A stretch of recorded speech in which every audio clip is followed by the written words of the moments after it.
Shalom, shalom, boa tarde. Hoje nós estamos no dia 5 de abril do ano 2021 e pelo calendário judaico estamos no dia 23 de Nissan do ano 5781. Pela graça bendita de Hashem, estamos aí iniciando a tarde com a Torá e bendizemos ao nosso Deus por podermos estar aí na nossa aliar, no nosso encontro diário com o estudo de Torá. Baruch Hashem por isso daí, ok? A Nadir Pereira já está aí conectado conosco. Shalom, shalom, Nadir. Nadir. Que sejam as graças e as bênçãos de Hashem sobre ti e família. Então hoje nós estamos no dia 199 do ano 5781. E nós temos a nossa gota de sabedoria diária do nosso Rebbe Menachem Mendel, o tzadik da geração. E nós vamos então ver qual é o ensinamento que o Rebbe tem para conosco no dia de hoje. Nós estamos dentro daquele grupo Verdade e por isso nós estamos aí aprendendo quais são os ensinamentos do Rebbe para conosco, a prática diária das nossas vidas dentro do campo da verdade. Então, por isso, a nossa gota de sabedoria de hoje, ela nos fala sobre o mundo é um lugar de constante mudanças. Então vamos ver aí o que o Rebbe fala conosco nesta tarde sobre verdade e sobre essa questão. O mundo é um lugar de constante mudança e agitação. Cada momento é distinto daquele que o antecedeu e do que lhe sucederá. Cada ponto no espaço é um ponto inteiro, com suas próprias condições e modo de ser. Este é um mundo de fragmentos, correndo continuamente num tráfego que parece anárquico. Olhe para a sua própria vida. Você faz tantas coisas diferentes, uma após a outra, sem nenhuma ligação aparente entre elas. A paz interior, quando cada parte de você e cada faceta de seu dia se movem na mesma direção. Quando tem propósito, você tem paz. Mais uma gota de sabedoria do nosso Rebbe Menachem Mendel. Alejandro Quintana. Shalom, shalom, Alejandro. Fala para nós de onde você está se conectando conosco, a sua cidade, seu estado, para que nós possamos saber. Adonária, Lisboa, Portugal, Marcos Santos, Santa Adélia, Baruch Hashem, pela conexão, por estarmos juntos em A Tarde com a Torá, Baruch Hashem por isso. Alejandro Quintana está conectado conosco lá do Uruguai. Shalom, shalom, Alejandro, a você, família. É muito bom estarmos juntos com o estudo À Tarde com a Torá. E que seja a graça de Hashem aí na vida de vocês aí no Uruguai. Espero que dê para entender toda a nossa conversação na tarde de hoje. Ok, Alejandro Quintana. William, Jesuíno, Batista, Baruch Hashem, William, graças a Hashem, mais uma tarde com a Torá. E nós estamos na gota de sabedoria do nosso Rebbe. E dentro desse grupo de verdades, lembra que nós falamos, temos 17 ensinamentos dentro do grupo Verdade. E hoje, nessa sabedoria de número 199, do ano 5781, o Rebbe está falando conosco aí a respeito, o mundo é um lugar de constante mudança e agitação. É o que nós estamos vivendo, é o que nós estamos vendo, Malu, Distrito Federal, shalom, shalom, Malu, boa tarde. Então nós estamos vendo e participando ativamente deste mundo que está em constante mudança e agitação. E quantas mudanças E quantas agitações nós estamos vendo aí no dia a dia, né? E nós estamos vendo aí principalmente nesse tempo em que a pandemia pelo mundo está sendo aí uma realidade terrível de grandes mudanças, grandes agitações, onde temos percebido aí que muitos faraós, lideranças políticas, estão aproveitando o momento para se tornarem, né, reis absolutos, líderes absolutos, né, fazendo com que venham subjugar o povo e escravizar o povo. São mudanças drásticas que nós estamos vivenciando aí. E ainda o Rebbe continua dizendo, né, cada momento é distinto. Cada momento em que nós vamos vivendo, ele é distinto do tempo anterior que acabou de passar, bem como também diferente daquele que sucederá, que virá logo em seguida, né? Nós vimos aí em outra gota de sabedoria do Rebbe, outro ensinamento, né? Em que ele nos fala que o tempo que passou é o mundo que passou, é o mundo que ficou para trás.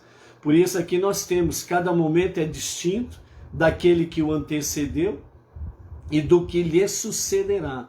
Então, esse momento anterior e o momento que virá, no momento em que você está vivendo, o agora, é totalmente distinto dos dois. O que passou, passou. O que virá, virá. E o que você está vivendo, ele é distinto. Ou seja, ele é único, tanto o que passou, referente ao que passou, e o que virá. E quando você chega no próximo momento, é a mesma coisa. Ele é distinto. Ou seja, parece que nós não percebemos, parece para nós que as coisas continuam as mesmas, continua tudo igual. Não, não continua tudo igual. Por isso a nossa percepção, o nosso discernimento é importante no nosso dia a dia. Nós não podemos cair na cilada da indiferença do tempo. Josélio Tavares, Shalom, Shalom, Silveira, São Paulo, interior de São Paulo. A bênção sobre ti, família, Josélio. Certo? Na continuidade diz assim: cada ponto no espaço é um mundo inteiro.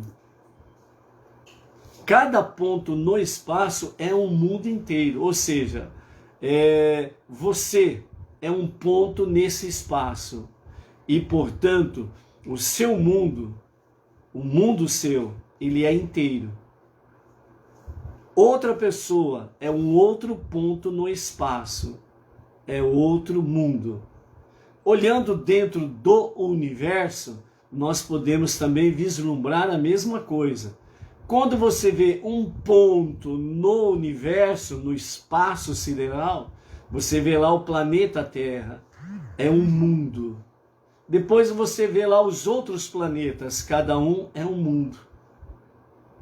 E segundo os próprios cientistas, eles nos falam que nós temos mais de 200 bilhões de galáxias. E nós estamos apenas em uma das 200 bilhões de galáxias. Então imaginem a dimensão desse universo que Deus criou. E cada ponto é um mundo inteiro. E cada mundo inteiro são com as suas próprias condições e o seu modo de ser. Então, cada mundo inteiro é a sua vida peculiar.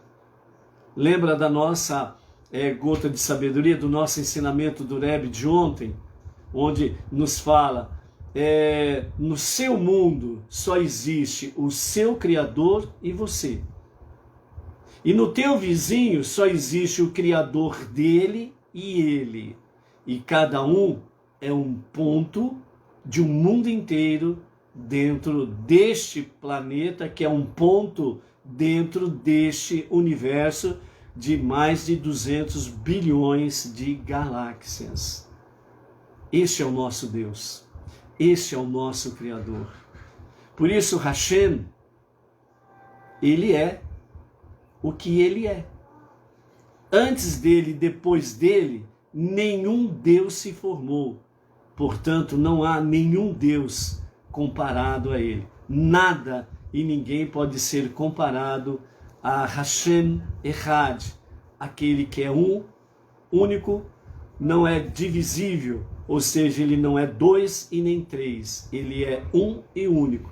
Ele também não nasceu e nem morreu, ele é o que ele é. Ele não é homem e nem filho do homem, ele não tem esses títulos de homem ou filho do homem. Porque o homem e o filho do homem, como diz o salmista, neles não há esperança de salvação. Porque eles não podem, e não têm o poder de salvar alguém, nem o homem e nem o filho do homem. Então todo e qualquer que tem o título de homem ou filho do homem, ele não tem poder de salvar, somente Deus. Por isso, através do profeta Isaías, lá no capítulo 43, versos 9 a 11, Deus fala através do profeta com muita categoria. Fora de mim não há Deus e Salvador. Simples assim, ok? Na sequência, o ensinamento do Rebbe diz assim: este é um mundo de fragmentos, correndo continuamente num tráfego que parece anárquico, parece que não tem ordem. Parece apenas. Mas nós sabemos que pela própria Torá, pelos próprios Salmos, nós vemos aí que tudo segue aquilo que Deus determinou, certo? Então, as leis da física, as leis da natureza, tudo segue o seu curso natural, né? E nós vemos aí realmente como os átomos, né, correm de todos os lados, em todas as direções, e eles não se chocam, porque seguem a lei determinada pelo Criador. Olhe para a sua própria vida. Você faz tantas coisas diferentes, uma após a outra, sem nenhuma ligação aparente entre elas. Então, quando nós paramos para analisar a nossa vida no fim do dia, quantas coisas fizemos? Quantas coisas nós realizamos durante o dia? Corremos para cá, corremos para lá, muitas vezes parecendo que as coisas não têm ligação entre si, mas nós fizemos. Por quê? Porque é o nosso mundo, é o meu mundo, é o seu mundo. E ele é de forma sua, com as suas condições peculiares, o seu modo de ser. A paz interior, quando cada parte de você e cada faceta de seu dia se movem na mesma direção. Quando tem propósito, você tem paz. Ou seja, quando você chega no fim do dia e começa a analisar a sua vida do dia, as suas ações do dia, quando você percebe que você fez várias coisas, muitas vezes parecendo não ter conexão entre si, quando você percebe que você realizou algumas coisas que não foi do seu agrado, você entrou num choque. E esse choque que você entrou porque você fez algo que você não queria fazer, uma coisa que você agiu pelo instinto, sem pensar, sem meditar, e você agiu apenas pelo instinto e você viu, puxa vida, aquilo não foi legal o que eu fiz, aquilo não foi legal o que eu falei. Então você entra em choque, e ao você entrar em choque, então você não tem shalom, você não tem paz. Mas quando você analisa e vê que quando você realizou as coisas que têm propósito, finalidade, foco, e que isso está realmente, principalmente de acordo com a vontade divina, então você tem shalom, você tem paz, você tem tranquilidade. Então você chega no fim do dia e diz, graças te dou, Hashem, porque pude fazer aquilo que é agradável aos teus olhos no dia de hoje. Então, firmado na verdade, é aquilo que nós precisamos estar para seguirmos a nossa meta, a nossa missão, juntamente, como diz Sofonias 3:9, ombro a ombro com os judeus, para podermos aí estarmos realizando nos dias atuais o propósito, o foco supremo da nossa missão, que é transformar este mundo para ser o lar de Deus, ok? E diante dessa situação toda que o mundo está enfrentando, né, que as nossas preces sejam sempre, né, que Hashem retire do mundo as forças negativas da doença, da miséria, da idolatria, da guerra, e nos eleve para uma época de paz, harmonia, sucesso e felicidade em trabalho, para que façamos deste universo uma moradia digna da divindade. Por isso, que seja a nossa esperança, que seja realmente a nossa prece, que seja realmente o nosso desejo, Mashiach, para já, para os nossos dias, para o nosso tempo, para agora. Amém. Ok? Antes de nós entrarmos na nossa segunda aliá da Parashá Shemini, né, nós estamos aí na nossa Parashá Shemini nesta semana, é a 26ª Parashá. Shemini significa oitavo, né? E nós já vimos aí na nossa primeira aliá. Quem não viu, visite lá o nosso canal no YouTube, Benei Noach, Bauru e região, e tem lá a primeira aliá da 26ª Parashá Shemini, onde temos a introdução sobre a Parashá, oitavo, e o significado e a relação dos 6, 7, 8 numerais, né? Bem como o 8, né? O oitavo, é bem elevado, transcendente, e que nos eleva acima das coisas que temos aí no nosso dia a dia, ok? Então, antes de nós entrarmos na nossa segunda aliá, vamos então para a nossa contagem do Homer, né? O correto da contagem do Homer é fazermos, né, sempre no princípio, né, da noite, logo após o pôr do sol. Você pode fazer a contagem do Homer naquele momento. Caso alguma coisa aconteça e te impede, né, que você o faça logo após o pôr do sol, né, no princípio do anoitecer, então alguma coisa te aconteceu, não deu para você fazer naquele momento, e você já adentrou a noite. Então, primeiramente você faz as preces da noite, para depois fazer a contagem do Homer, ok? E caso aconteceu alguma coisa, você perdeu, né, a contagem da noite, né? Então você pode fazer a contagem no dia seguinte, ou pela manhã, ou na parte da tarde, sempre antes do pôr do sol nesse caso, ok? Então por isso, com a tarde, com a Torá, nós estamos trazendo a contagem do Homer, para que nós possamos estar juntos nessa contagem. Mesmo que você tenha feito, por exemplo, a contagem do Homer. Importante é fazer sempre no princípio da noite ou à noite, né? E aqui durante a tarde com a Torá, nós fazemos aqui a contagem para termos essa sequência, para podermos estar falando juntos aqui a respeito da contagem do Homer, e nesse sentido sempre focando o nosso aprimoramento. Como nós aprendemos a contagem do Homer, Sefirat HaOmer, é na realidade um refinamento da nossa personalidade. Por isso a nossa contagem, ela vai de 1 a 49. Nós vimos aí também que os nossos sábios falam de fazermos uma contagem para o refinamento da nossa personalidade de 1 a 48.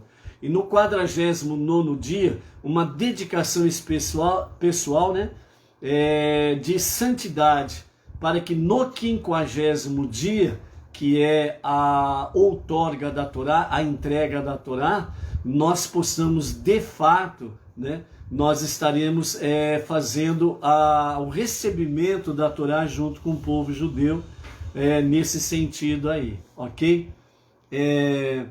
Benei Noach em Baçaí, o nosso querido Edson, né, o nosso amado Edson, emissário ali de Embaçaí, Bahia, né, que tem realizado um ótimo trabalho, um ótimo professor de hebraico também, gente. Quem quer aprender hebraico aí, entra em contato aí com o Benei Noah em Baçaí, o Edson, né?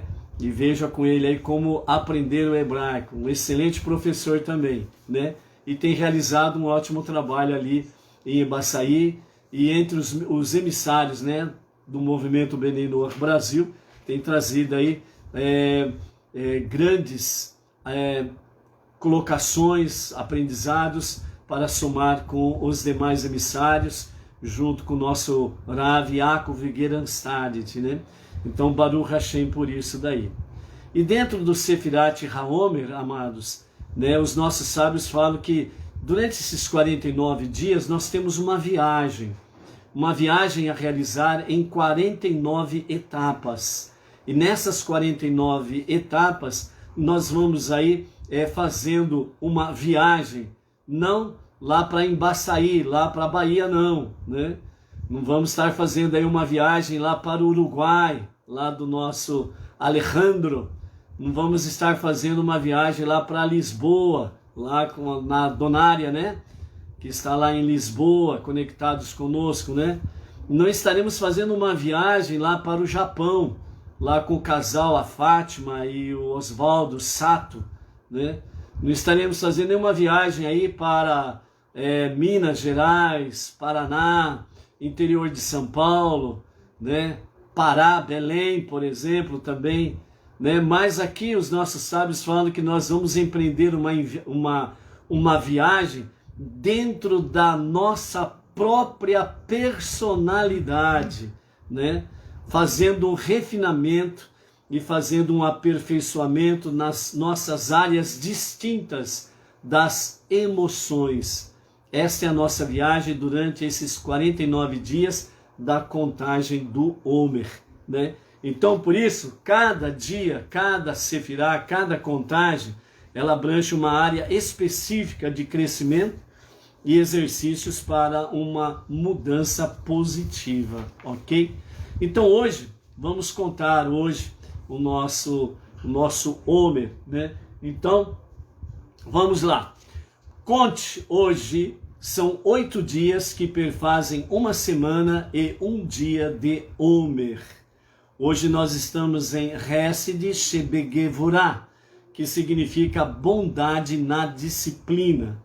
Então, os sábios trazem para nós o comentário sobre bondade na disciplina da seguinte forma: a intenção e o motivo implícitos na disciplina é o amor. Ou seja, por que você se submete à disciplina? Por amor. Por que você precisa aplicar bondade na disciplina? Por amor. Por que medimos nosso comportamento, estabelecemos padrões e esperamos que as pessoas correspondam a eles? Apenas por amor. Mesmo o julgamento da culpa é uma expressão de amor. Em outras palavras, punição não é vingança, é apenas outra maneira de expressar amor através da retirada de tudo que for antiético do amor. Então, muitas vezes, né, de forma errônea, determinados grupos religiosos falam que a punição, entre aspas, né, a punição de Deus seria alguma coisa relacionada à vingança. Por isso tem certos segmentos religiosos que dizem, a expressão deles, abrindo aspas, o Deus do Antigo Testamento é um Deus vingativo, fecha aspas. Então, infelizmente, tem certos grupos religiosos que se expressam dessa forma, demonstrando, infelizmente, uma grande ignorância do estudo bíblico, dos 5 primeiros livros da Bíblia e dos demais escritos, né, do Tanakh, né, as escrituras sagradas ou escrituras hebraicas, que eles chamam de Antigo Testamento, mas que de antigo não tem nada, absolutamente nada. Então, na realidade, quando nós estudamos, quando nós nos aplicamos a conhecer aquilo que está escrito nos 5 primeiros livros da Bíblia, a Torá ou o Pentateuco, nós não vemos como uma punição propriamente dita, mas nós vemos realmente uma ação de amor de Deus para o refinamento das nossas emoções e das nossas personalidades. Então é uma ação de Deus por amor, com amor, para que nós possamos melhorar a nossa vida no nosso dia a dia. Por isso, é sim um refinamento, um aperfeiçoamento da nossa personalidade, das nossas emoções, para que as nossas ações, atitudes, pensamentos, palavras, né, sejam de fato bem organizadas dentro do padrão bíblico, dentro do padrão divino, dentro da vontade de Deus. E dessa forma, não resta dúvidas que nós vamos aperfeiçoando o nosso santo querer diante do Eterno. Por isso, Sefirat HaOmer, a contagem do homem, é aperfeiçoamento, amadurecimento da nossa personalidade e das nossas emoções, ok? Shalom, shalom, Inês Martins, aqui de Pirajuí, a nossa região, a Cibele, shalom, shalom, a Marli Stael, shalom, shalom, Baruch Hashem, a Carla de Costa, shalom. Então nós estamos aqui no nosso ensinamento do Sefirat HaOmer, a contagem do homem. E na continuidade então diz assim, tolerância às pessoas jamais deve ser confundida com tolerância ao seu comportamento. Tolerância às pessoas jamais deve ser confundida com tolerância ao seu comportamento. Então, o que significa isso? Tolerância para com as pessoas significa nós estarmos respeitando o próximo como a imagem e a semelhança de Deus. O próximo, ele é igual eu, e nós somos iguais diante de Deus. Então, o ser humano, cada ser humano, ele possui em si a centelha divina. Então, esta é a questão de tolerância para com a pessoa, por amor. Então, eu amo o meu próximo, como está escrito, né? Ame o teu próximo como a ti mesmo. Mas não confundir com uma tolerância em seu comportamento, que significa, não é porque o meu próximo ele faz as coisas erradas que eu vou aprovar. Não é porque o meu próximo ele anda violando as mitzvot, os mandamentos de Hashem, que eu simplesmente fico quieto, ando de braços dados com ele e vou junto com ele para o abismo. Não. Assim como respeito o meu próximo, porque ele tem uma centelha divina, então por amor a isso, eu vou conversar com ele, eu vou aconselhá-lo. Cuidado com isso. E você vai levá-lo a meditar, a refletir dentro da vontade divina. Se ele te ouvir, amém. Vão andar os dois juntos, de braços dados, no mesmo objetivo, de transformar esse universo na moradia de Hashem. Agora ele diz, ele vira para você e fala assim, cara, o negócio é o seguinte, esse negócio não é para mim não. Eu quero viver minha vida. Então, você vai para a esquerda e eu vou para a direita. Bem opcional isso daí, ok? Você vai para a esquerda e eu vou para a direita. E pronto, segue em frente, ok? Edson de Embaçaí, escrevendo aqui. Vamos ver se eu consigo ler, viu, Edson? Verdade, meu amigo, o próprio homem se pune ao desobedecer às recomendações divinas.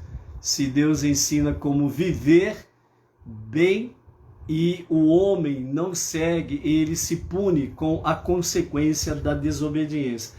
É bem por aí mesmo, é certamente isso daí. Tem uma outra expressão que se diz assim, você tem o livre arbítrio, você toma as decisões, mas não se esqueça que você é responsável pelas consequências da sua decisão.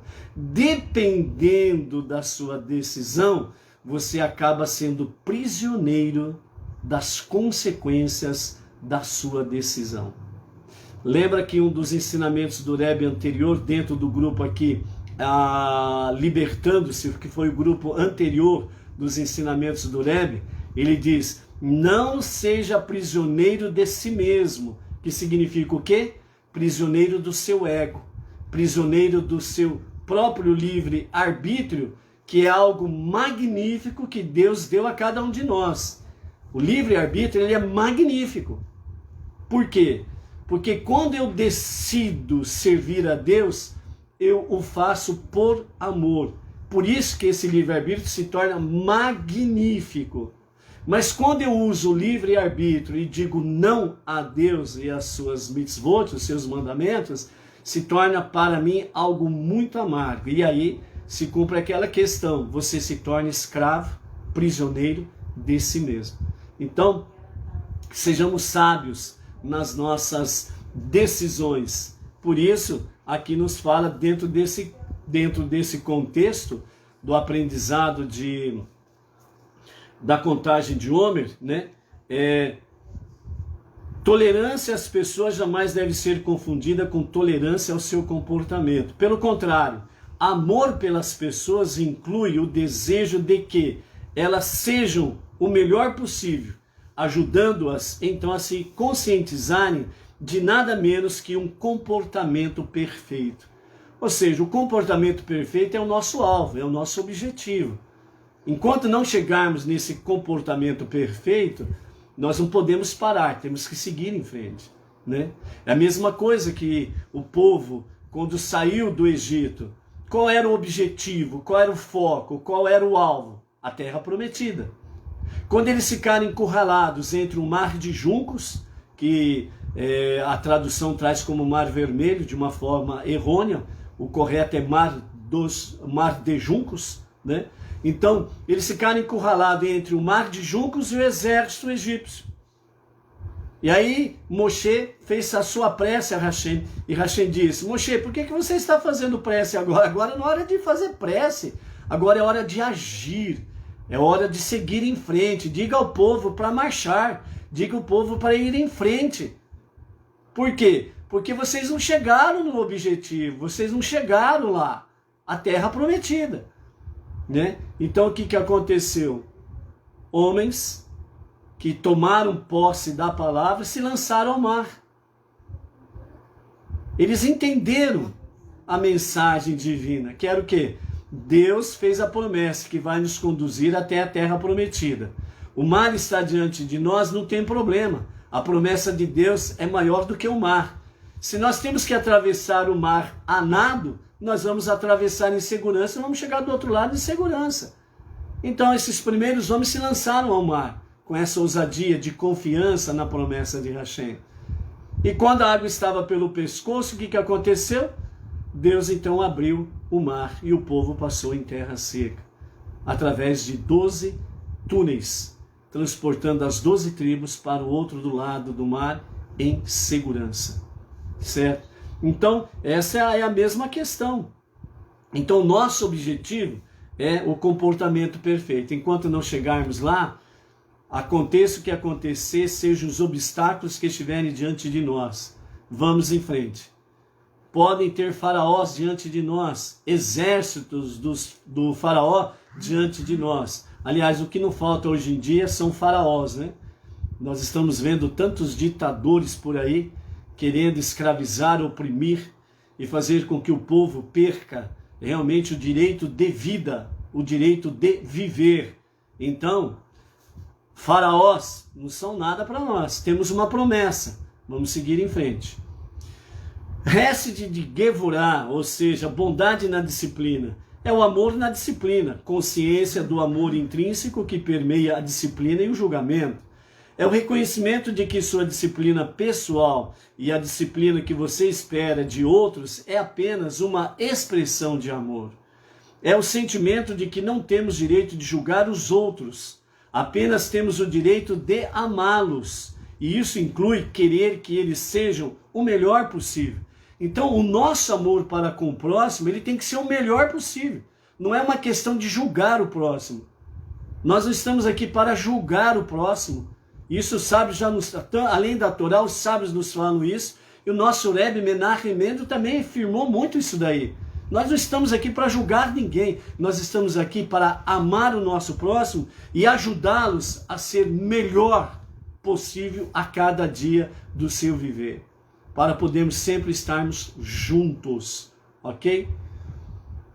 Gislaine, Maurílio, Gamba, lá de Bauru, Baruch Hashem, da Academia Pacem, lá em Bauru, formação de profissionais, né? De vigilância, a Yaritza, Verônica, lá do Chile, Baruch Hashem, a Maria Isabel Gouveia, Shalom Shavatov. Maria Isabel, desculpa, eu não lembro a cidade sua, posta aí pra gente poder realçar aí de qual cidade você está conectada conosco aí. Shalom, shalom a ti, família, ok? Então, esse é o propósito que nós temos hoje na nossa nosso aprendizado de amadurecimento da nossa personalidade e das nossas emoções, ok? Então, por isso, pergunte a si mesmo: quando eu julgo e critico outra pessoa, isto é, de certa forma, permeado com meu próprio desprezo e irritação? Você julga as pessoas porque você despreza, porque você está irritada com aquela pessoa? Há uma satisfação oculta em sua falha, ou seja, você se alegra com a falha do teu próximo? É apenas por amor ao outro? Ou seja, aí então já não é crítica, né? Nem julgamento. Então você vai aconselhar. Aí é diferente, certo? Então o amor ao próximo, ele te leva a não julgar e não ser crítico à pessoa. Você vai aconselhar aquela pessoa, correto? Maria Isabel Gouveia, Lucélia, interior de São Paulo, Baruch Hashem. Qual é o exercício do dia que os nossos sábios trazem para nós nessa contagem de Homer de hoje? Antes de criticar alguém, pense 2 vezes. É por preocupação e amor que você vai falar alguma coisa com ela? Então, antes de criticar alguém, pense 2 vezes. Você pensou 2 vezes? Agora pergunte a si mesmo: é por preocupação e amor que você vai conversar com ela? Você vai aconselhar por preocupação e amor? Amém. Baruch Hashem, se foi esse propósito. Agora, você vai julgar e criticar? Então pense 2 vezes. Se você ainda não souber responder se é por preocupação e amor, pense mais 2. Mais 2. Mais 2 até você chegar. Eu vou conversar com ela, eu vou aconselhar, porque eu me preocupo pelo bem-estar dela e porque eu a amo, porque somos iguais diante de Deus. Ok? Baruch Hashem. Então, nós vamos para a nossa leitura, nossa segunda aliá. Depois vamos trazer mais alguns ensinamentos aí para o nosso aprendizado e principalmente para o nosso amadurecimento e da nossa personalidade e das nossas emoções, né? Já existe aquele velho ditado, né? Quando você age por emoção, você perde a razão. Então, vamos pensar a respeito disso daí. Vamos então para a nossa segunda aliá.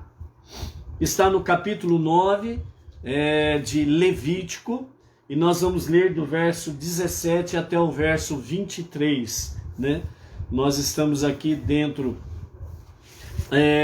do aprendizado da investidura do Kohen Gadol, sumo sacerdote, Arão, e os seus filhos ao ofício de Kohanim, né, do sacerdócio. E aí nós vimos, né, que Arão, ele foi... Deus orientou Moshe para Moshe orientar Arão e seus filhos. Então, Arão, para a investidura ao seu ofício de Kohen Gadol, sumo sacerdote, ele precisava levar 2 tipos de sacrifício. Um era sacrifício de oferenda, né, de perdão de pecados e uma oferenda de elevação, de aproximação de Deus, estar mais perto de Deus. Então, Arão, ele foi orientado a levar para a oferenda de pecado, para perdão de pecados, ele foi orientado a levar um bezerro. Então, Arão, para que ele pudesse começar a investidura de Kohen Gadol, sumo sacerdote, Arão, ele precisava levar um bezerro como oferenda de pecado. O bezerro, ele é filhote do boi e da vaca. Para quem não entende, certo? O bezerro é filhote do boi e da vaca. E ele precisa ser com menos de 1 ano, né? Então é o bezerro, por isso que ele é chamado de bezerro. Boi e vaca não dão à luz a cordeiro. Não esqueça disso. Ah, mas não tem como. Vaca e boi vai dar à luz bezerro? Tem sim. Tem muita gente por aí confundindo o sacrifício de pecado com cordeiro. Deus nunca pediu sacrifício de pecado de cordeiro. Nós não podemos esquecer desse detalhe. Então, por isso, né, o Kohen Gadol, ele foi orientado a levar um bezerro para oferenda de pecado. O bezerro é filhote do boi e da vaca. Vaca e boi não dão à luz a cordeiro. Então, cordeiro que tira pecado não está incluso aqui. Aliás, não está incluso em nenhum lugar da Torá. Ok? O segundo sacrifício que Arão ele precisava levar era o sacrifício de elevação.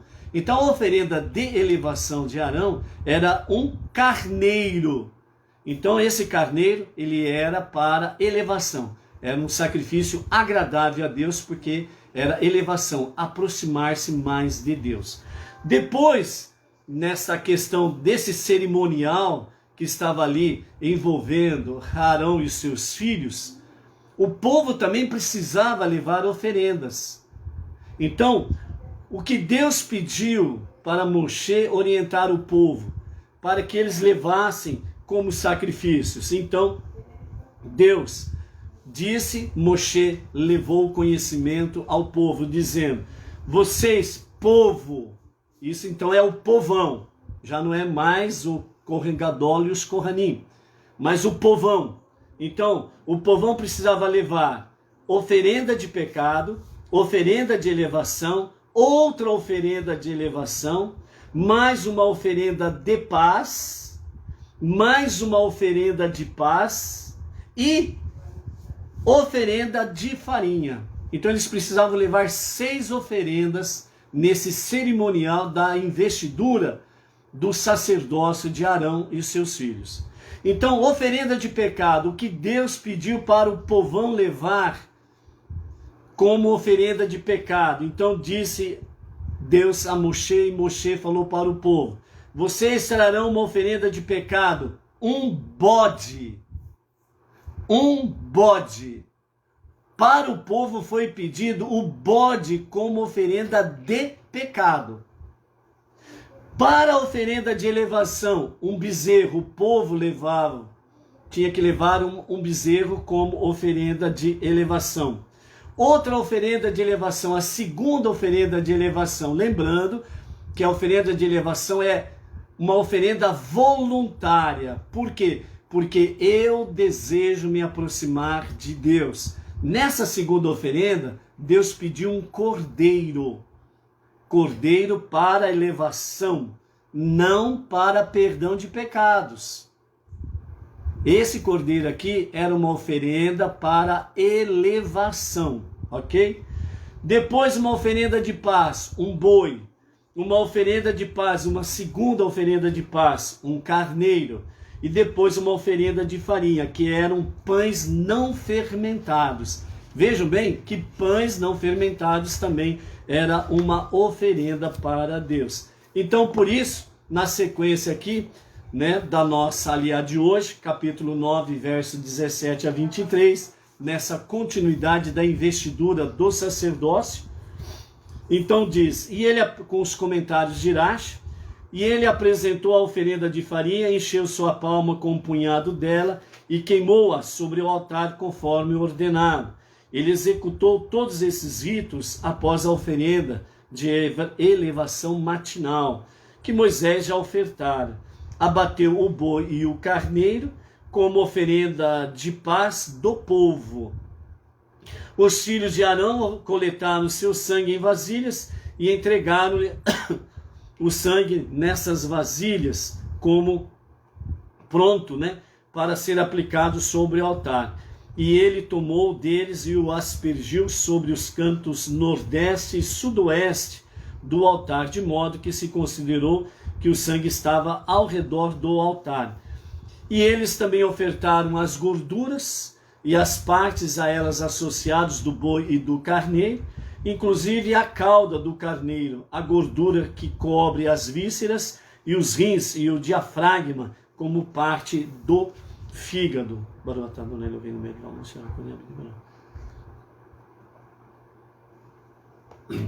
Continuando no verso 20.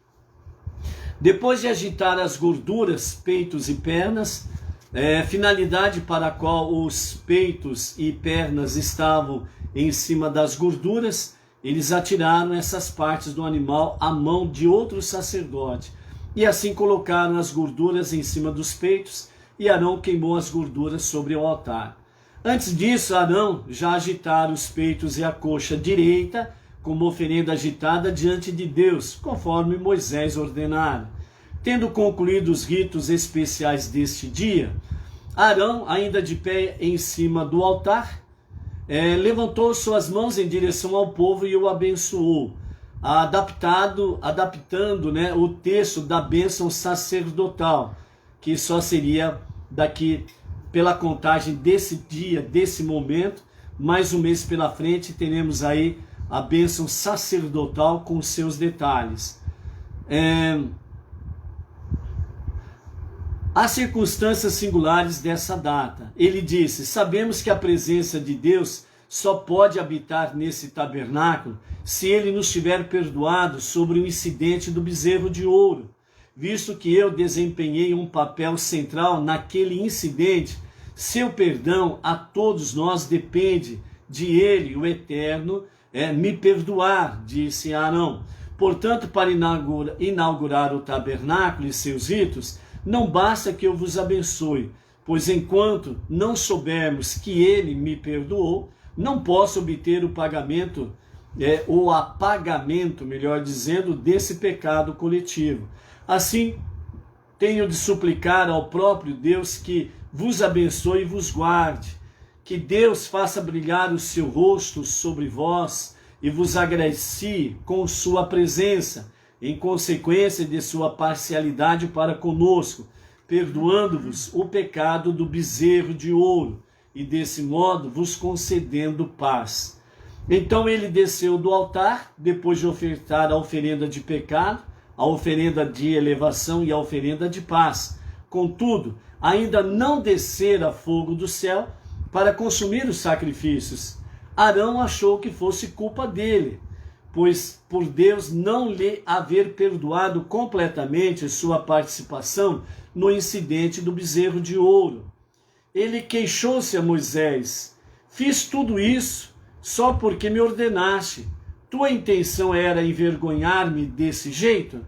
Moisés e Arão então entraram na tenda da reunião, primordialmente para que Moisés ensinasse a Arão a executar o rito do incenso, mas também a fim de rezar para Deus manifestar a sua presença, mandando fogo do céu para consumir os sacrifícios, mostrando assim que ele, o Eterno, os aceitava.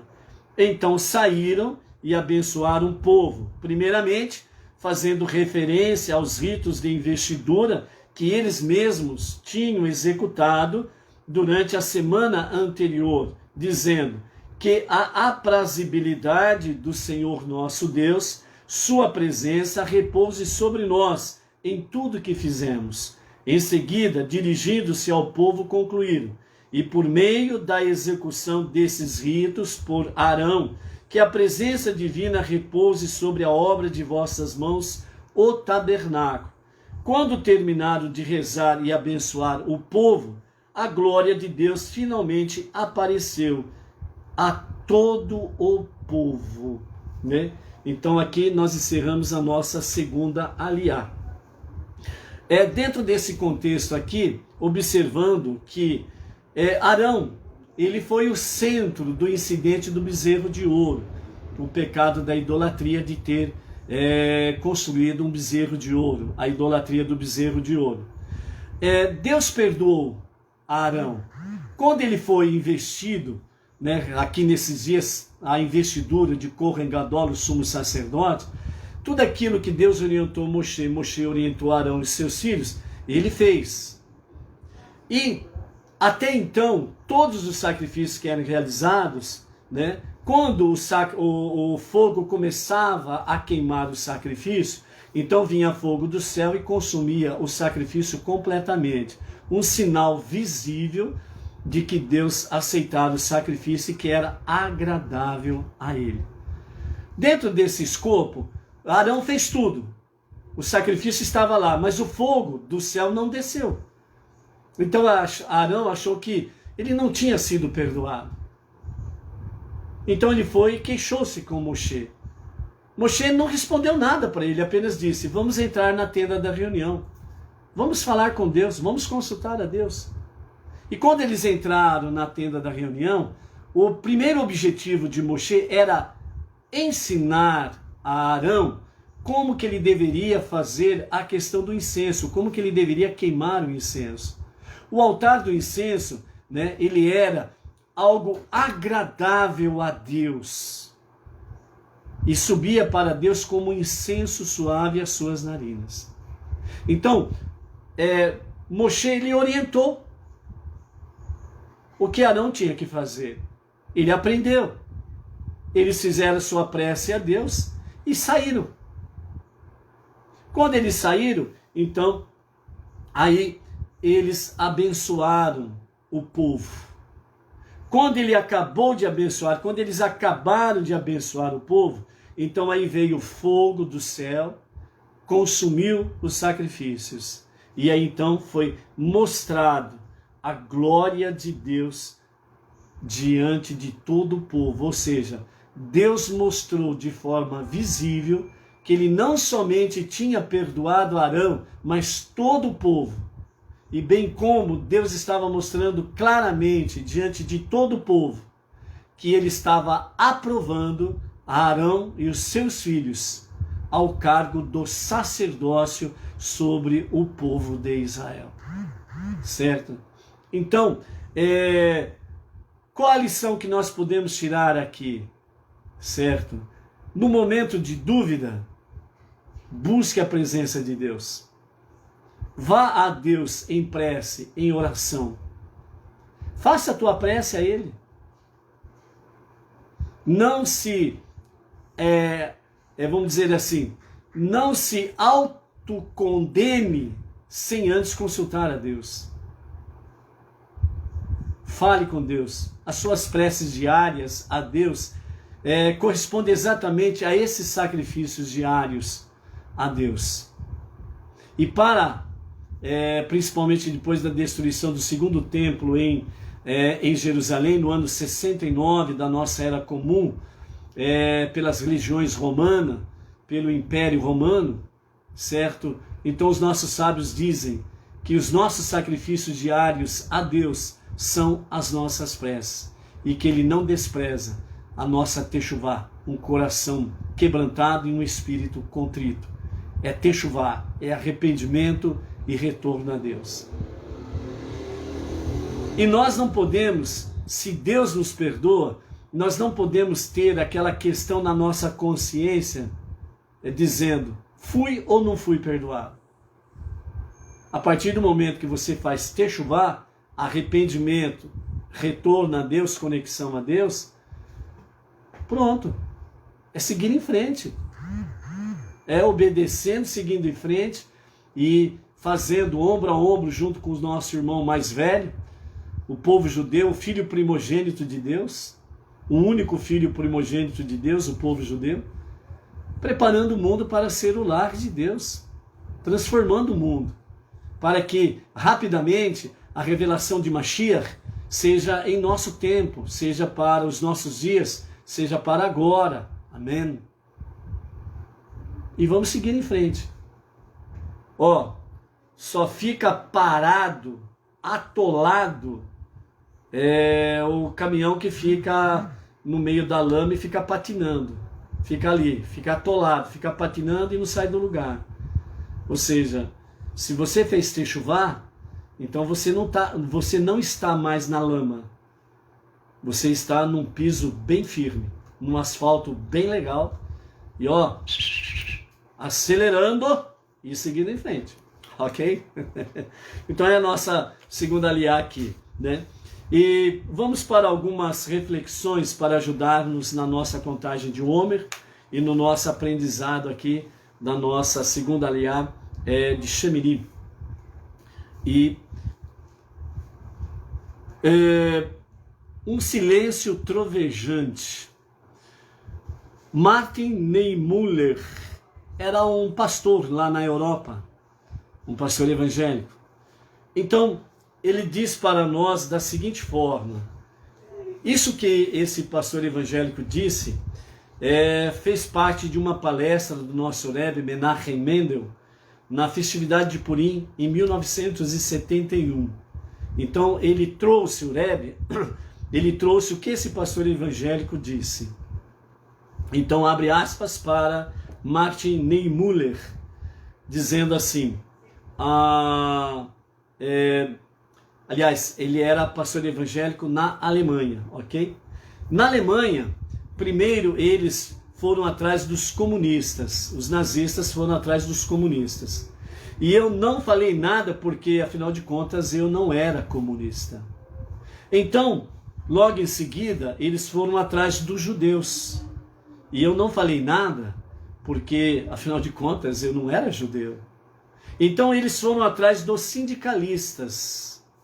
E eu também não falei nada porque, afinal de contas, eu não era parte do sindicato. Então, finalmente, eles foram atrás dos católicos. E eu não falei nada, porque afinal de contas eu era protestante. E então, para finalizar as suas ações, eles foram atrás de mim. E naquela altura, não sobrou ninguém para falar por mim.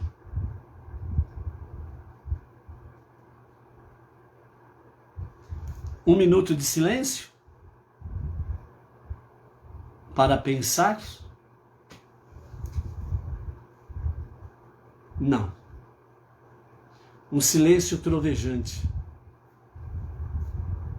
O que Faraó fez antigamente, o que Hitler fez na era moderna e o que as pessoas que estão aí nas lideranças geopolíticas das nações, dos povos, fantasiados, ora de Faraó, ora de Hitler,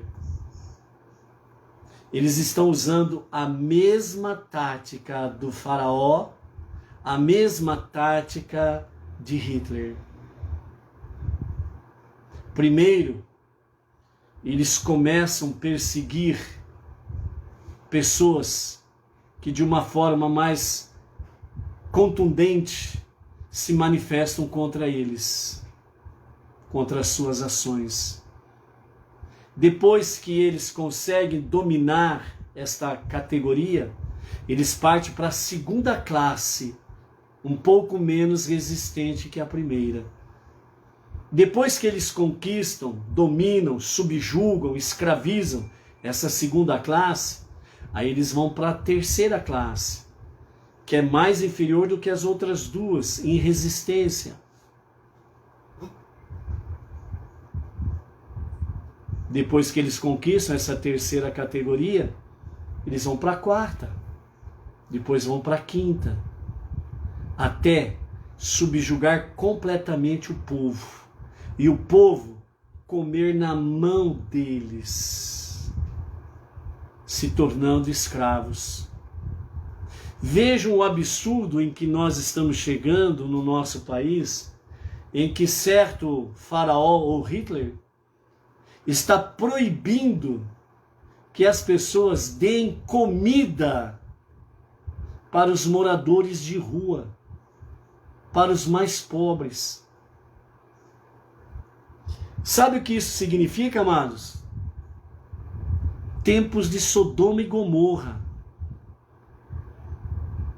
Sodoma e Gomorra não foi destruída por causa da sua perversidade sexual. Sodoma e Gomorra não foi destruída por causa da sua perversidade sexual, onde pessoas do mesmo sexo interagiam. Sodoma e Gomorra foi destruída porque a sua liderança política, ela proibia com que as pessoas alimentassem os pedintes. As pessoas que eram passageiras pelas suas cidades, campinas, e que pediam um prato de comida. Essa violência contra o próximo é que fez com que a paciência divina começasse a chegar ao seu topo. Segundo os nossos sábios, através do Talmud, da Mishnah, dos aprendizados dos nossos sábios, numa determinada situação em Sodoma, um pedinte, ele pediu algo para comer a uma moça que foi até o poço para buscar água. Mas a lei do local é proibido dar comida ao pedinte. Era proibido. E aquela moça, ela foi até a casa dela com o seu balde de água, esvaziou o seu balde de água, a sua ânfora, e ela colocou alimentos dentro. Ela sabia que era proibido. E ela pegou, fez o quê? Foi como se fosse buscar água novamente. E ela, de forma escondida, no máximo do possível, ela acabou dando alimento para aquele pedinte. Mas alguém viu. E essa pessoa que viu, ela delatou às autoridades o que ela tinha feito. Então eles foram, pegaram aquela moça, tiraram toda a sua roupa, jogaram mel sobre ela e a levaram no meio da criação de abelhas.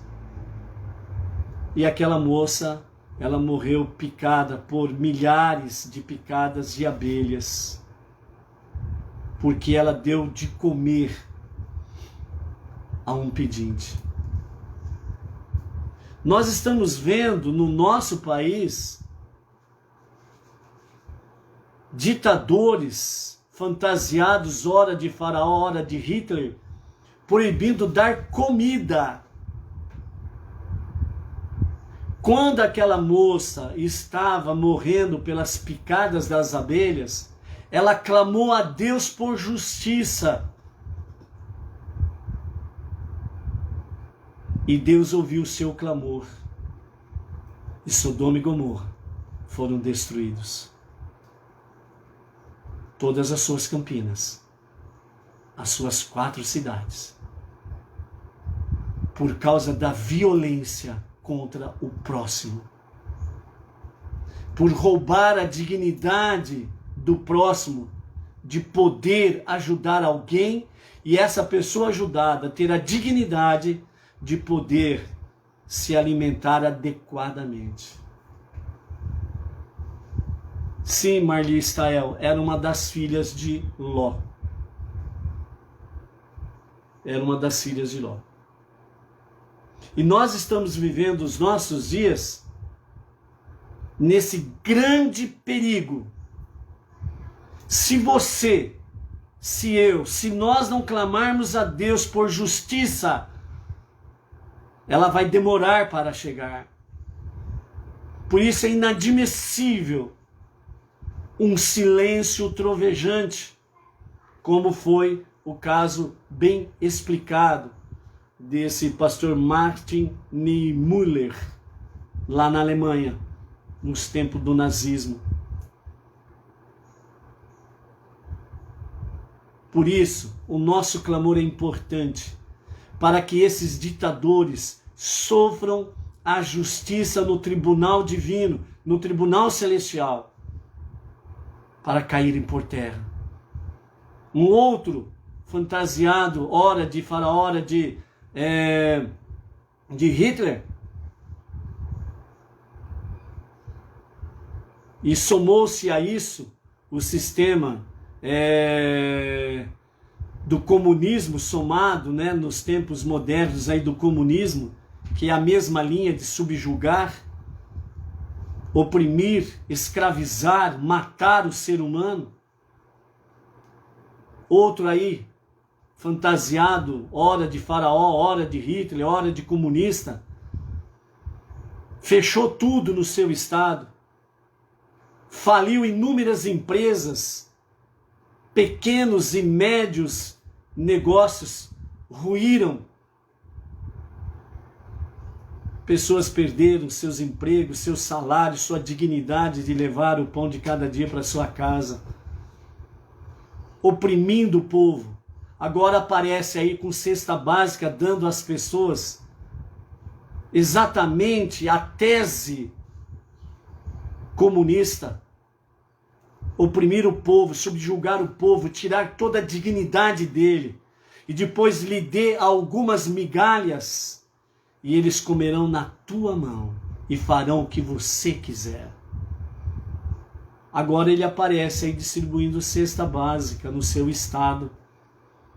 Filma com a maior cara de pau, a maior cara lavada, a maior cara de safado,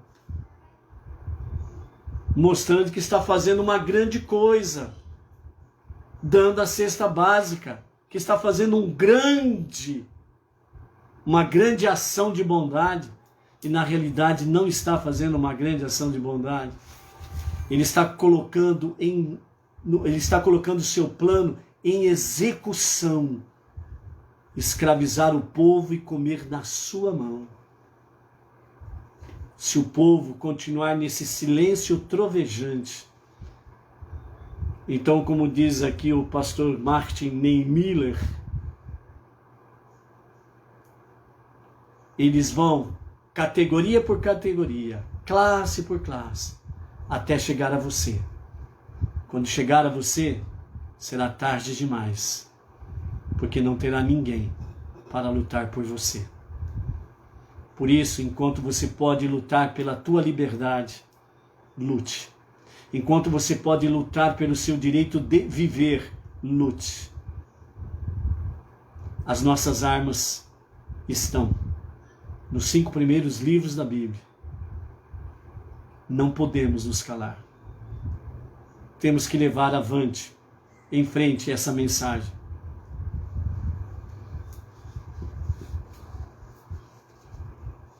Um outro personagem da história disse assim: no decorrer da história tem sido a falta de ação daqueles que poderiam ter agido, a indiferença daqueles que deveriam ter sabido, o silêncio da voz da justiça quando ela mais importava, a tal ponto que tornou possível o mal triunfar. Os que podem fazer alguma coisa e não fazem, vai permitir que o mal triunfe.